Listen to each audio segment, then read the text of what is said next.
Black Ops 6 is here, and the number one question is, TeeP, what's your damn settings for the new game? Well, you're in luck. Let's show you. Let's get right into it. Controller settings here for BO6. A lot of people have been asking lately. For controller, tactical flip, the usual. Been leaning on like a 8 or 9/6 sensitivity right here. Yes, my horizontal is more than the vertical, and I play on flipped. So swap L1, R1 right there. No controller vibration, no trigger effects, dead zones, 1 on the left stick max down to 80. This is all the same stuff that I use in Warzone and have been for a long time now. With 0 on the right stick, you will get some stick drift, but I don't mind because it's very, very responsive. Some people like it, some won't. Sensitivity multipliers, nothing there. We go to advanced aiming settings. This is a very, very important one if you guys want your game to feel similar to previous titles. This default setting, for some reason, they have on gradual. So you want to put this back on instant. Highly recommend that. If you like gradual, cool, but I don't know. It feels a little bit weird to me, so I think instant is the play. Aim response curve, we've all been playing on dynamic, or you probably should have been for a long time. This is defaulted to standard, so figure out which one of these 3 that you like. Some people like linear, but I think dynamic for Call of Duty is the way to go. I play on a pretty high horizontal sensitivity, so I kind of mess with these ones with the low zoom and the 2 to 3. Been kind of landing on 0.85 lately. Sometimes I'll go to 0.9. Sometimes I'll go down to 0.8, depending on the day, depending on how my aim and sensitivity is feeling overall. So maybe mess around with the custom sensitivity per zoom, especially if you like to snipe a lot. You can kind of find that sweet spot in between playing on a high sensitivity, but also being able to scale it depending on the scope that you're using. Over to movement now. A lot of questions about the sprint assist setting. I have tactical sprint assist on because auto tac sprint, I think, is just amazing and saves your left stick quite a bit. The one that I'm still deciding on is keeping on sprint assist backwards. Sometimes it can get a little bit weird when you're trying to go prone or do certain movements. It'll just kind of send you on that sprint back and slide back. So still deciding if I want to keep these 2 on. But it's still early in the game, so I think I'm gonna keep trying to learn, and having the omni movement kind of available at whenever I want is amazing. Some people like a bunch of mantle assistance. I don't really, so I kind of turn a lot of this stuff off. Corner slicing as well, where your character will start to incline and kind of peek left and right.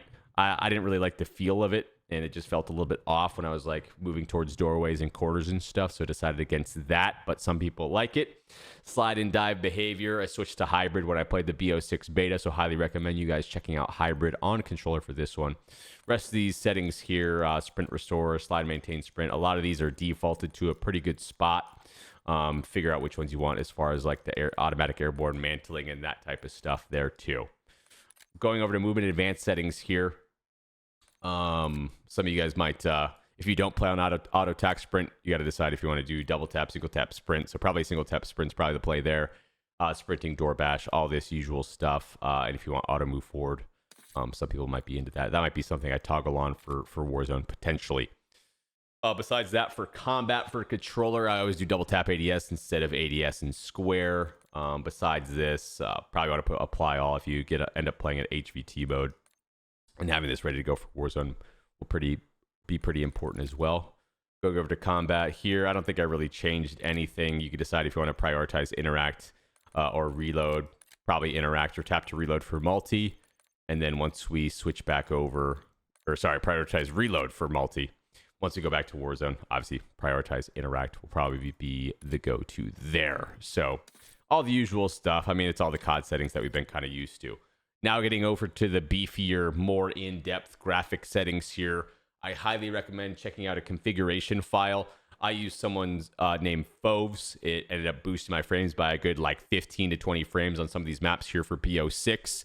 It definitely feels like BO6 so far is a little bit harder to run than previous titles, but the game looks amazing. Those extra graphics, you should really notice that. So playing on the Samsung Odyssey G6 1440p 360 hertz monitor with a 4090, so obviously 360 hertz. I'm not quite getting 360 on any of these maps, but sometimes getting above 300 and it feels incredible and looks really, really good on 1440p as well.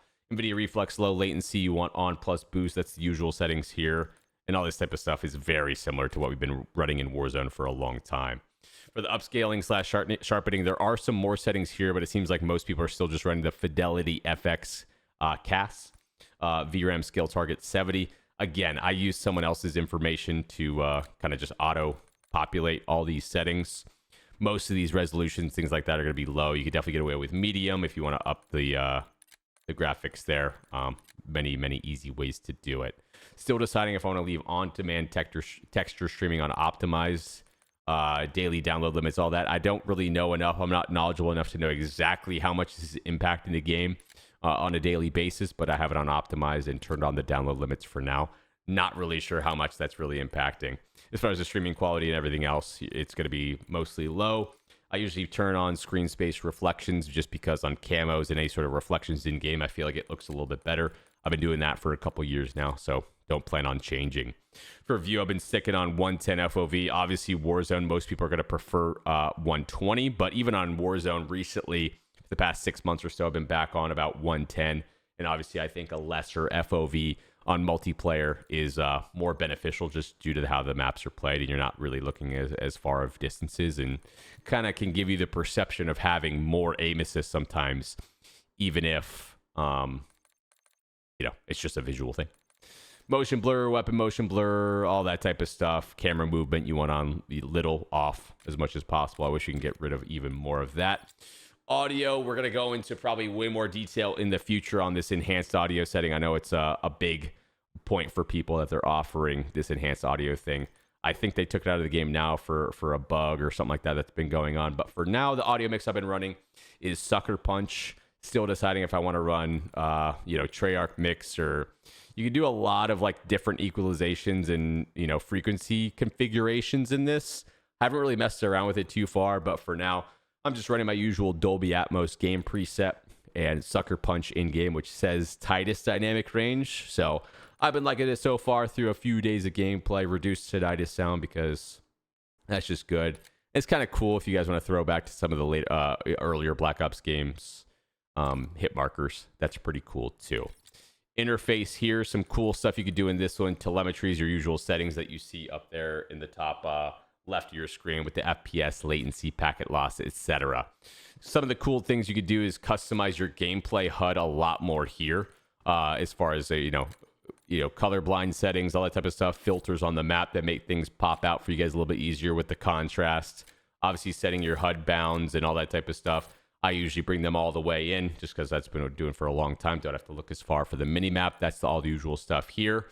One thing that's probably going to be different here than you see on a lot of different content creators' streams or videos is I remove the crosshair entirely, and I just go for the center dot. I've been using this on a Warzone for a long time. Keeps everything a little bit more static, and then I just use the smallest dot available. Some people like the largest dot, but I don't. And then the cooler thing that you could do here that you've been able to do in other games for a long time, but finally we get some customization settings with the crosshair colors, and I think we have some reticle customization in this game too.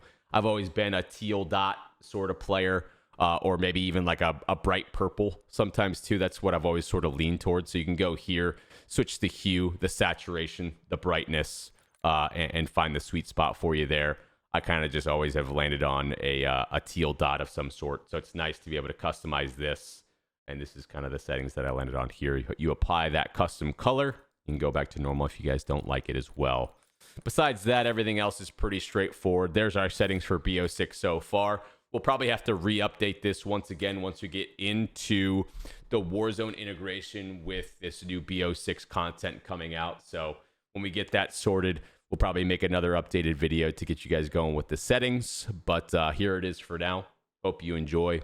And hope you're enjoying Black Ops 6. Excited for the Warzone integration as well. Hopefully see you guys on the streams. Have a good one. Later.